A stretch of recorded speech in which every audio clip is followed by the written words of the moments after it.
Public outreach programme के तहत आयुष पुलवामा की जानिब से आज सीमोत्राल कश्मीर में मुफ्त तिब्बी कैंप का एहतमाम किया गया, जिसमें मुकामी लोगों की एक खासी तादाद ने शिरकत की। इस मौके पर मरीजों में मुफ्त तिब्बी जांच के साथ साथ मुफ्त अद्वियात तकसीम की गई, जिस पर मुकामी लोगों ने मसरत का इजहार किया और आयुष मिशन के अहदेदारों के साथ साथ जिला इंतजामिया पुलवामा का भी शुक्रिया अदा किया।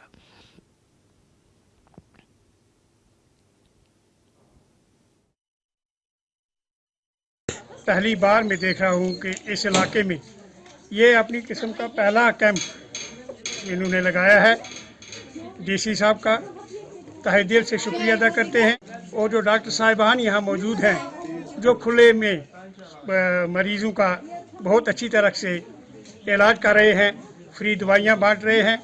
बहुत ही मशकूर हैं। क्योंकि पहली बार मेरी भी उम्र तकरीबन 60 साल से ऊपर हो चुकी है